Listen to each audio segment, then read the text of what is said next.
مفتی طارق مسعود کے بیانات کے لیے مفتی صاحب کے آفیشیل چینل مفتی طارق مسعود سپیچز کو سبسکرائب کریں۔ لقد نصرکم اللہ فی مواطن کثیرا، اللہ تعالیٰ اہل اسلام کو جہاد کی ترغیب دے رہے ہیں۔ یہ والی آیتیں نازل ہوئی ہیں فتح مکہ کے بعد۔ اس سے پہلے والے رکوع میں جہاد کی ترغیب تھی نا کہ مکہ پہ تم حملہ کرو اور اللہ تمہاری مدد کرے گا، اور اپنے باپ دادا اور مکان اور اپنے کاروبار، ان سب چیزوں کو اگر اللہ اس کے رسول سے زیادہ محبوب رکھتے ہو تو اللہ کے عذاب کا انتظار کرو۔ اب یہ جو آیتیں لقد نصرکم اللہ فی مواطن کثیرہ، یہ بعد میں نازل ہوئی ہیں، مکہ فتح ہو چکا تھا۔ تو اللہ تعالیٰ بتا رہے ہیں، غزوہ حنین کا اس میں تذکرہ ہے جو انشاءاللہ آگے میں اگلی آیت میں بتاتا ہوں۔ اللہ تعالیٰ اہل اسلام پر اپنی نعمتیں بیان کر رہے ہیں۔ لقد نصرکم اللہ فی مواطن کثیرہ، تحقیق اللہ نے بہت سارے مواقع میں تمہاری مدد کی ہے۔ بدر میں مدد کی ہے، احد میں شکست کے بعد پھر تمہاری مدد کی، اور اس کے علاوہ بھی بنو قریظہ سے لڑائی، بنو نذیر سے، اور مسلمانوں کی جھڑپیں چلتی رہی ہیں، بالآخر اسلام ہی غالب آ رہا ہے۔ تو اللہ نے تمہاری مدد کی ہے، اس کا تمہیں شکر ادا کرنا چاہیے۔ وَيَوْمَ حُنَيْنٍ، اور خاص طور پر حنین میں بھی اللہ نے تمہاری مدد کی، جب ابتدا میں تمہارے قدم اکھڑ گئے تھے۔ ہوا یہ کہ رسول اللہ صلی اللہ علیہ وسلم نے جب مکہ فتح کیا، رمضان میں 8 ہجری میں، کہا جاتا ہے 20 رمضان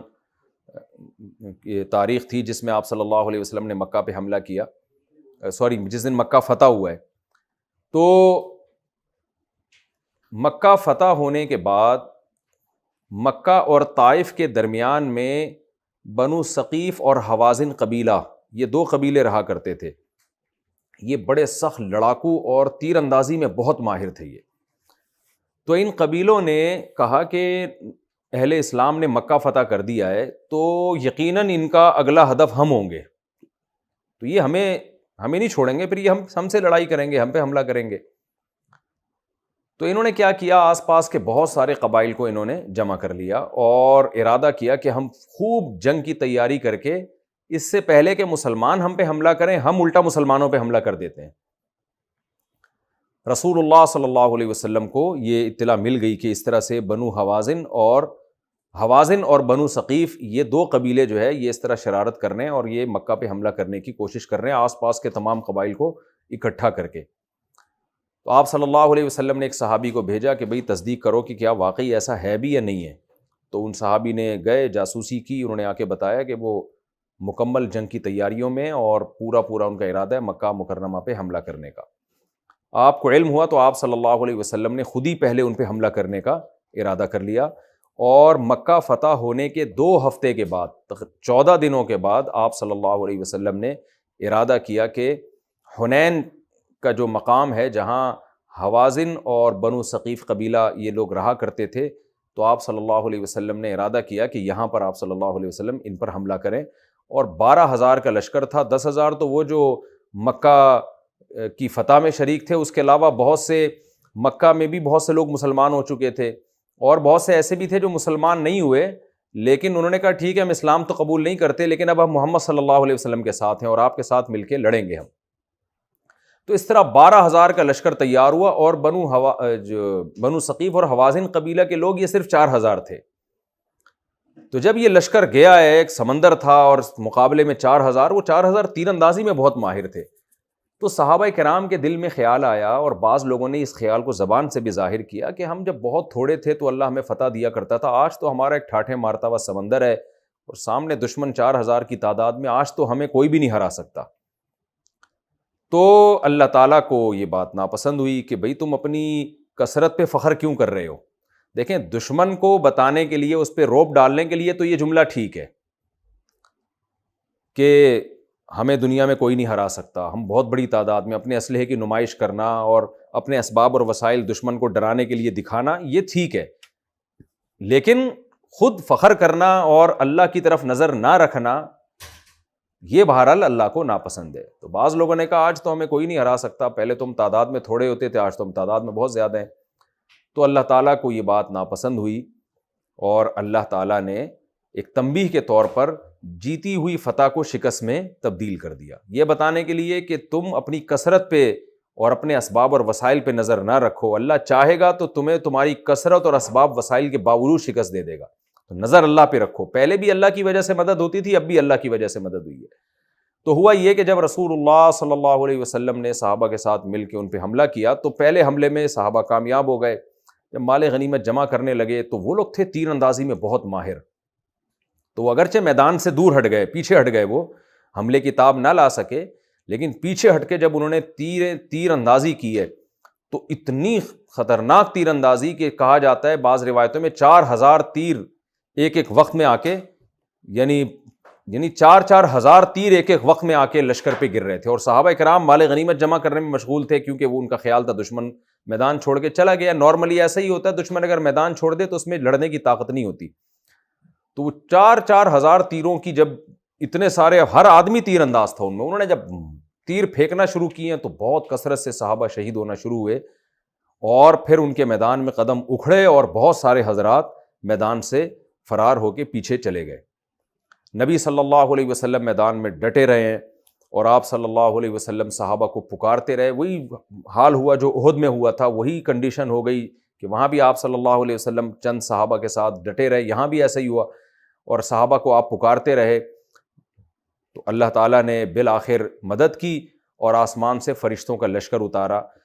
جو بعض حضرات نے اپنی آنکھوں سے دیکھا بھی، اس لشکر کے اترنے سے وہی ہوا کہ دشمن پہ روب بیٹھ گیا، اور پھر صحابہ کرام کے دلوں پہ اللہ نے سکینت بھی نازل کی، انہوں نے دوبارہ ہمت کی اور ان کو اپنی غلطی کا بھی احساس ہوا کہ یہ جو ہم نے نعرے لگائے تھے نا کہ آج ہمیں کوئی نہیں ہرا سکتا، ہم تعداد میں زیادہ ہیں، تو ان کو احساس ہو گیا اپنی غلطی کا، اور بالآخر وہ دوبارہ پلٹے اور اللہ نے پھر اس شکست کو فتح میں تبدیل کر دیا۔ اور اس فتح کے بعد پھر بنو ثقیف اور حوازن قبیلے کے بہت سے سردار مسلمان بھی ہو گئے، بہت سے لوگ ایمان بھی لے آئے، تو اسی کا تذکرہ اللہ نے یہاں کیا ہے۔ فرمایا اللہ نے بہت سارے موقعوں پہ تمہاری مدد کی، اور حنین کے دن بھی اللہ نے تمہاری مدد کی۔ اذ اعجبتکم کثرتکم، جب شروع میں تمہاری کثرت نے تعجب میں ڈال دیا تھا، فلم تغنی عنکم شیئا، وہ کثرت تمہیں ذرا بھی تمہیں اس کثرت نے فائدہ نہیں پہنچایا، وضاقت علیکم الارض بما رحبت، اور زمین اپنی کشادگی کے باوجود تم پر تنگ ہو گئی، ثم ولیتم مدبرین، پھر تم پیٹ پھیر کر میدان چھوڑ کے فرار ہو گئے، ثم انزل اللہ سکینتہ علی رسولہ، پھر سب سے پہلے اللہ نے اپنے رسول پر سکینت اور اطمینان کو نازل کیا، وعلی المؤمنین، پھر اس کے بعد مومنین پر سکون اطمینان نازل کیا، وانزل جنودا لم تروها، اور آسمان سے ایسے لشکروں کو اتارا، جند لشکر کو کہتے ہیں، جنود اس کی جمع، ایک لشکر نہیں کئی لشکر آسمان سے اترے، وہ لشکر لم تروها جن کو تم نے اپنی آنکھوں سے نہیں دیکھا، عین ممکن ہے دشمن نے اپنی آنکھوں سے دیکھ لیا ہو لیکن تم نے بہرحال اس کو اپنی آنکھوں سے نہیں دیکھا، وعذب الذین کفروا، اور پھر ان کافروں کو اللہ نے عذاب دیا، وذالک جزاء الکافرین، اور ان کافروں کا یہی بدلہ ہے کہ اسلام کی اتنی فتح اور نصرت یہ دیکھ چکے، فتح مکہ بھی ہو چکا، اب بھی ایمان نہیں لے کر آ رہے، ان کا یہی بدلہ تھا کہ ان کو تمہارے ہاتھوں شکست ہوتی۔ یہاں ایک اشکال ہوتا ہے کہ بعض صحیح حدیث سے یہ بات ثابت ہے کہ بعض صحابہ نے کہا کہ ہم نے فرشتوں کا لشکر اپنی آنکھوں سے دیکھا ہے، تو ان صحیح حدیث میں تو یہ ہے کہ بعض صحابہ نے اپنی آنکھوں سے فرشتے دیکھے، اور یہاں قرآن کہہ رہا ہے وہ لشکر جو تم نے دیکھا نہیں ہے، تو دیکھیں اس سے مراد اکثریت ہے، ایک قاعدہ ہے للاکثر حکم الکل، بعض دفعہ ایک چیز اکثریت کے ساتھ ہوتی ہے لیکن کل پر اس کا اطلاق کر دیا جاتا ہے، تو زیادہ تر صحابہ نے وہ لشکر نہیں دیکھا تھا، تو ان زیادہ تر ہی کی وجہ سے اللہ نے کہا کہ ایسا لشکر اتارا جو تم نے اپنی آنکھوں سے نہیں دیکھا، تو چند ایک نے اگر دیکھ لیا تو وہ اس آیت کے منافی نہیں ہے۔ ثم یتوب اللہ من بعد ذلک علی من یشاء، پھر اس کے بعد اللہ نے جس کو چاہا توبہ کی توفیق بھی دے دی۔ کیا مطلب؟ انہی حوازن اور ثقیف قبیلے بنو ثقیف میں سے بہت سے کافر مسلمان ہو کے تمہارے دوست بن گئے، بہت سے لوگ اسلام لے آئے، پھر ان کو اللہ نے توبہ کی توفیق بھی دے دی، تمہاری فتح در فتح ہو گئی، یعنی ایک فتح تو یہ کہ تمہیں ان پہ فتح دی، اور دوسری فتح یہ کہ آئندہ کے لیے بھی بہت سے لوگ مسلمان ہو گئے اور دشمنی آئندہ کے لیے بھی ختم ہو گئی، آئندہ کے لیے بھی خوف اور خطرات ختم ہو گئے۔ واللہ غفور الرحیم، اور اللہ معاف کرنے والا اور رحم کرنے والا ہے کہ ان کافروں نے جب توبہ کر لی تو ان کی سارے جرائم اللہ نے معاف کر دیے۔ یا ایھا الذین آمنوا، اے لوگو جو ایمان لائے ہو، انما المشرکون نجس فلا یقربوا المسجد الحرام بعد عامہم ھذا، اے ایمان والو مشرکین نجس ہیں آج کے بعد، یعنی اس سال کے بعد وہ مسجد حرام کے قریب نہ آئے، چونکہ ایک سال کے اندر اندر تمام مدتیں پوری ہونے والی تھیں۔ یوم الحج الاکبر میں اللہ نے اعلان کروا دیا تھا نا کہ کچھ مشرکین ایسے ہیں جو محترم مہینہ ختم ہونے کے بعد، اور کچھ 4 مہینے کے بعد، اور کچھ 9 مہینے کے بعد، سب کا ایگریمنٹ ختم، تو ایک سال کے بعد تو کوئی بھی مسجد حرام میں کسی کو بھی آنے کی اجازت نہیں ہوگی۔ وَإِنْ خِفْتُمْ عَيْلَةً، اگر تمہیں محتاجی کا خوف ہے، کیونکہ بہت سے مشرکین سے صحابہ کا بزنس ہوتا تھا، جب وہ حج میں آتے تھے تو ان سے کاروبار بھی ہوتا تھا، تو صحابہ کو یہ ڈر ہوا کہ اگر ہم ان کو یہاں سے نکال دیں گے حرم سے تو ہمارا کاروبار کیسے چلے گا؟ تو اللہ نے فرمایا اگر تمہیں محتاجی کا خوف ہے، تمہارا بزنس لاس ہوگا، فَسَوْفَ يُغْنِيكُمُ اللَّهُ مِنْ فَضْلِهِ إِنْ شَاءَ، تو اللہ چاہے گا تو اپنے فضل سے تمہیں غنی کر دے گا، تم محتاج نہیں رہو گے، اس کا متبادل انتظام اللہ کر دے گا۔ کیوں؟ ان اللہ علیم حکیم، اللہ جاننے والا اور حکمت والا ہے، وہ جو حکم دے رہا ہے وہ حکمت سے خالی نہیں، جاننے والا بھی ہے، تمہارے حالات بھی جانتا ہے، ان کے حالات بھی جانتا ہے، تو تمہیں اگر حکم دے رہا ہے تو سب علم کے باوجود، علم کے بعد حکم دے رہا ہے، غافل نہیں ہے وہ۔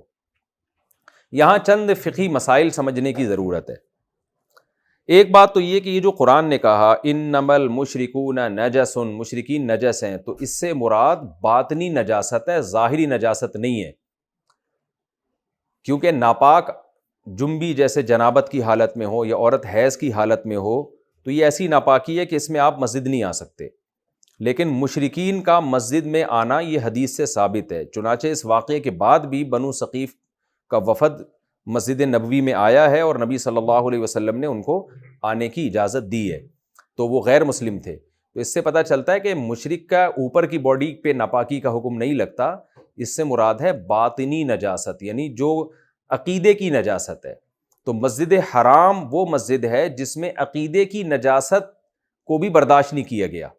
تو اس لیے مسجد حرام کا یہ حکم ہے کہ اس میں مشرک کو آنے کی اجازت نہیں ہے، عام مسجدوں میں آنے کی اجازت ہے، تو کوئی یہ نہیں کہہ سکتا کہ مشرک تو نجس ہے اور پلیت چیز مسجد میں نہیں آ سکتی، وہ نجاست سے باطنی اندر کی نجاست ہے، جسمانی نجاست مراد نہیں ہے،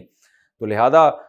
عام مسجدوں میں کوئی کافر دین سیکھنے کے لیے آنا چاہے یا کوئی ملاقات کے لیے آنا چاہے تو وہ آ سکتا ہے، لیکن مسجد حرام میں کسی بھی مشرک کو آنے کی اجازت نہیں ہے۔ ایک فقہی مسئلہ تو یہ ہوا۔ دوسرا مسئلہ یہ ہے کہ یہاں مشرکین میں اہل کتاب بھی داخل ہیں۔ اصولی طور پر جب قرآن مشرکین کی بات کرتا ہے تو اس میں اہل کتاب کے لیے اللہ نے الگ ورڈ استعمال کیا ہے، اہل کتاب کہا ہے ان کو، تو جگہ جگہ یہ تفسیر میں کئی دفعہ یہ بات آ چکی ہے کہ مشرکین سے عام طور پہ وہ لوگ جو بت پرست ہوتے ہیں وہ مراد ہوتے ہیں، اور اہل کتاب حالانکہ ہیں وہ بھی مشرک، لیکن ان کے لیے قرآن اہل کتاب کا لفظ استعمال کرتا ہے، لیکن پوری امت کا اجماع ہے کہ اس آیت میں مشرک سے مراد لغت کے اعتبار سے جو مشرک ہیں، اصطلاح میں دیکھیں ٹرم جو ہے نا اس میں مشرک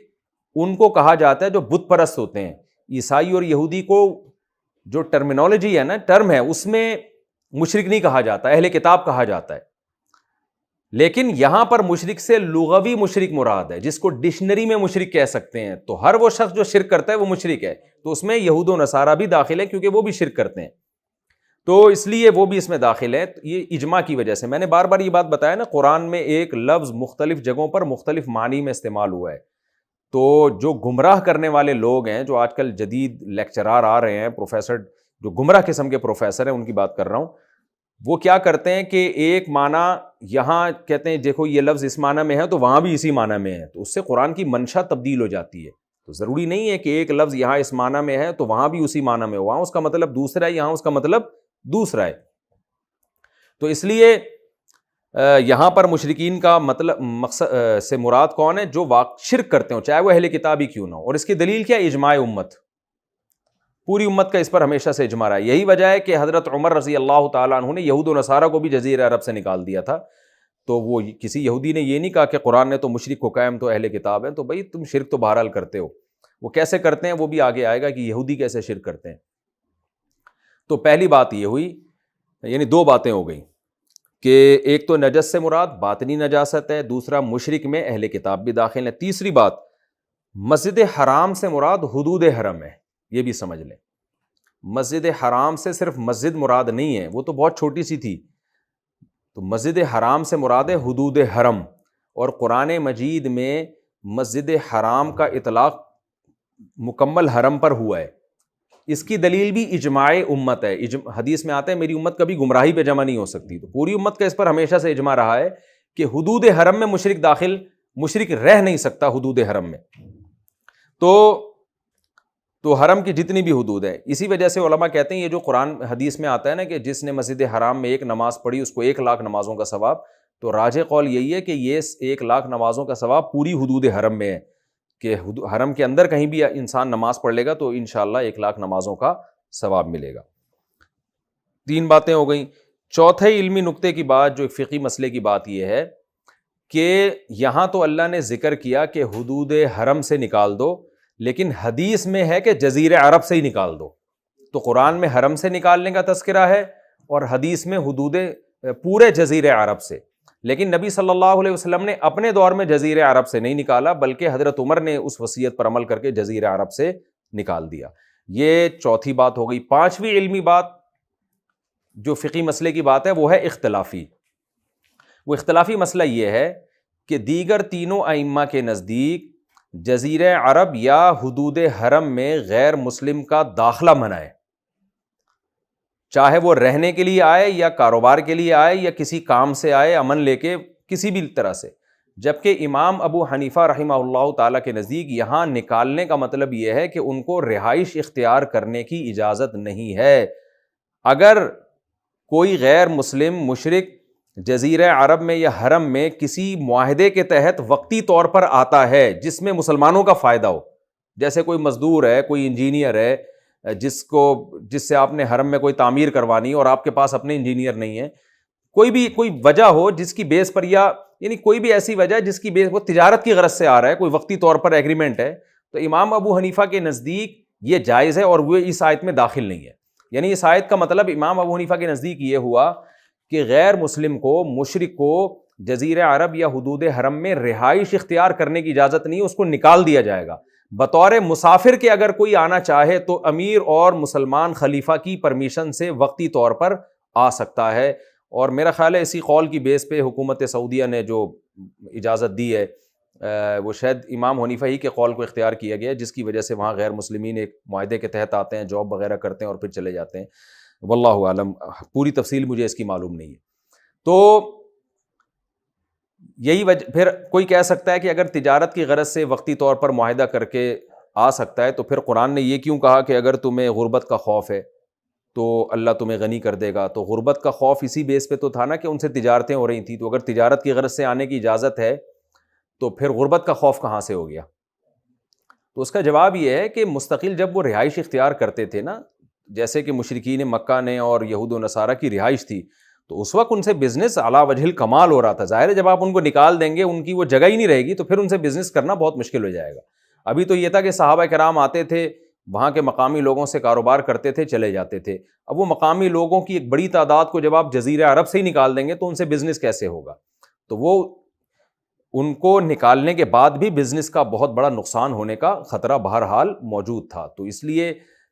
اس میں دونوں قول ہیں۔ میں ابھی اس کسی قول کی ترجیح کی بات نہیں کرتا کہ اس میں امام ابو حنیفہ کا قول راجح ہے یا دیگر ائمہ کا قول راجح ہے۔ یہ حکومت کی ثوابدید پر ہے کہ ایسے موقع پہ جہاں مسئلے میں اختلاف ہو تو مسلمانوں کا خلیفہ یا حکومت وہ اگر کسی قول پہ فیصلہ کر دے تو وہ بہرحال سب کے لیے نافذ العمل ہوتا ہے۔ تو اب چونکہ حکومت سعودیہ کا وہاں پر راج ہے،